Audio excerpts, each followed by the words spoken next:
ahli pidana 2 orang dan ahli ITE ini kita periksa ada 2 orang. Kemudian di luar saksi ahli juga kita lakukan pemeriksaan terhadap saksi-saksi lain. Ini sudah 8 orang kita periksa. Sudah 8. Sehingga setelah dilakukan pemeriksaan terhadap saksi ahli dan para saksi yang lain, penyidik menaikkan status Saudara Suryo dalam kasus ini sebagai tersangka. Gila. Dan saat ini dilakukan pemeriksaan ya dengan status tersangka. Oke. Berdasarkan kami izin update. Oke, ini update-nya ya. Penanganan perkara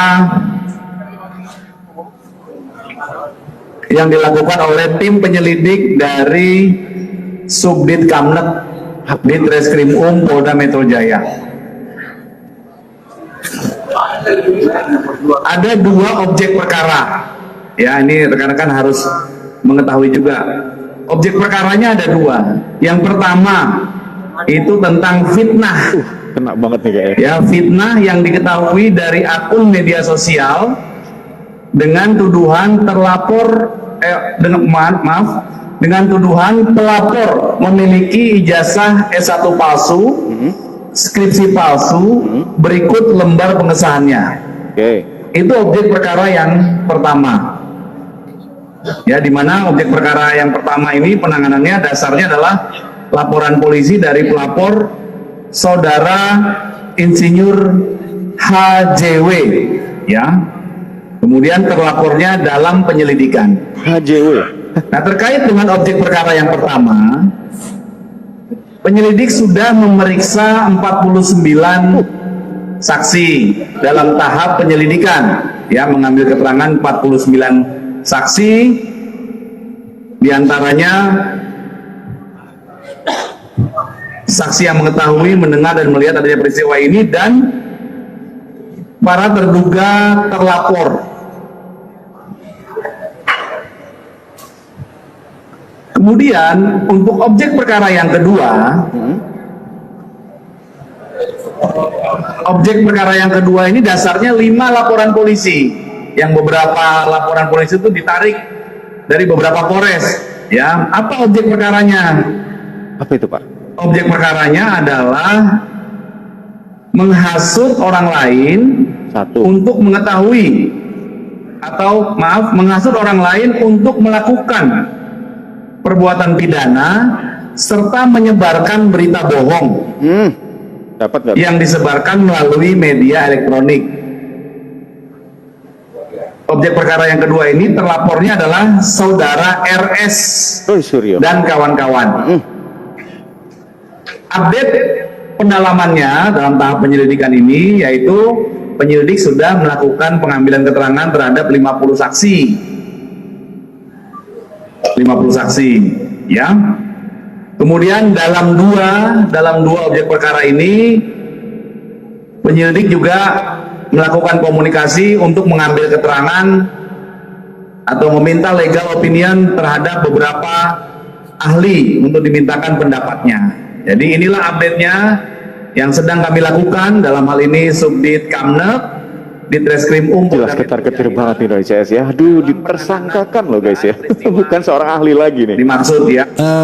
Ternyata tidak hanya Resmond Sianipar yang mendapatkan panggilan, Roy Suryo dan yang lain-lain juga mendapatkan panggilan untuk tanggal 2 Juli nanti ke Polda Metro Jaya, panggilan atau undangan klarifikasi.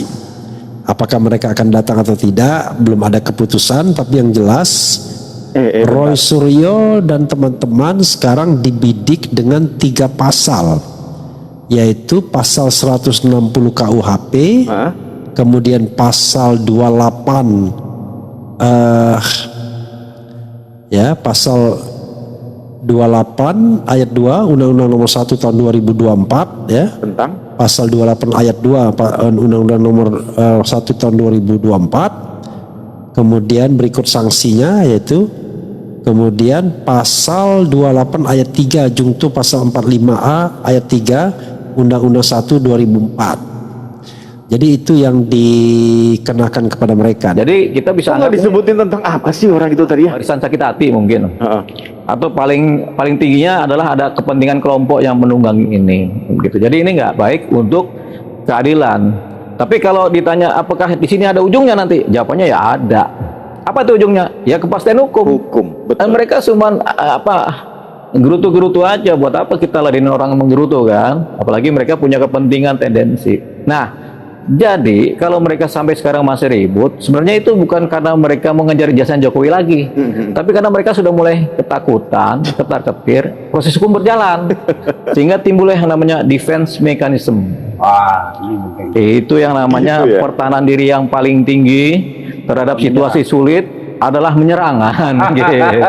Jadi mereka, iya, jadi terbaik adalah menyerang. Jadi mereka menyerang dengan segala cara. Mungkin bukan dengan membabi buta, bukan ya, karena babi kan banyak yang nggak buta juga. juga babinya. Kasian juga buta terus. Lama aja nih. Masa nanya ijazah ke polisi, nanya ijazah mau sampai ke Singapura, aneh kan gitu ya. Maka itu bukan pertanyaan, tapi itu adalah pemaksaan kehendak. Orang bertanya, tapi jawabannya harus sesuai dengan apa yang ada di pikiran dia. Itu bukan bertanya, Dipaksa itu gitulah ya Bu Irma ya. menyelidiki.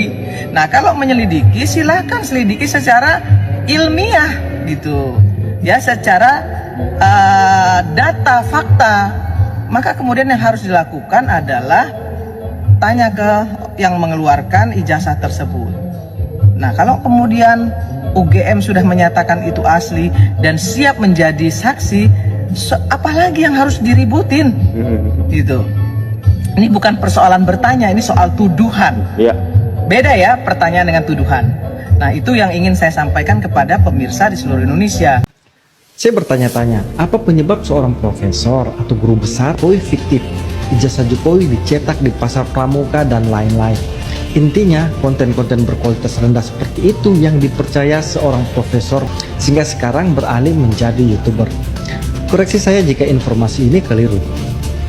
Bagi seorang mantan Kepala Pusat Penelitian Politik Lembaga Ilmu Pengetahuan Indonesia atau P2 LIPI, Prof. Ikrar memang sering dijadikan narasumber dalam berbagai dialog atau diskusi. Tapi sejak di Pilpres 2024, sejak dia masuk bagian dari kelompok pembenci Jokowi, narasi-narasi yang disampaikan lebih cenderung karena sakit hati atau kebencian. Seperti momen Prof. Ikrar pernah diskakmat Sujiwo Tejo karena dia menyebut Jokowi pengkhianat dan berhutang budi ke Megawati dan PD Perjuangan karena telah menjadikan Jokowi wali kota Solo 2 periode, gubernur Jakarta, presiden 2 periode, Gibran menjadi wali kota Solo dan Bobi wali kota Medan. Jadi seolah-olah kemenangan di semua pilkada dan pilpres itu karena pemberian Megawati ke Jokowi dan keluarganya, yaitu Gibran dan Bobi Nasution.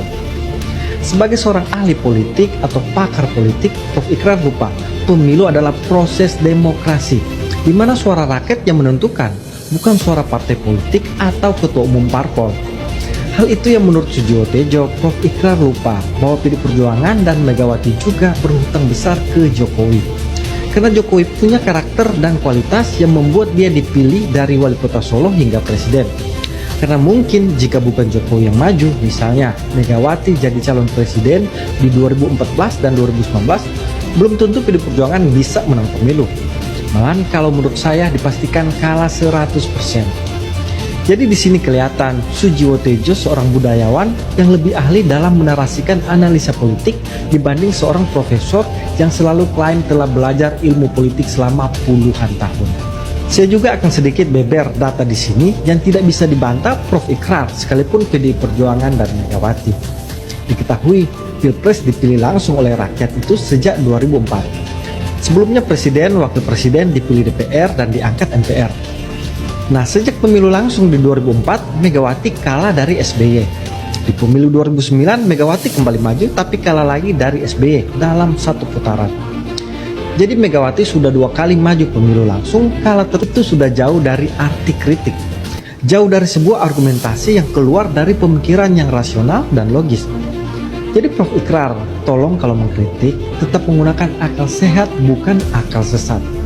Sebagai seorang guru besar, jadilah benar-benar guru yang mengajarkan pengetahuan dan kebajikan.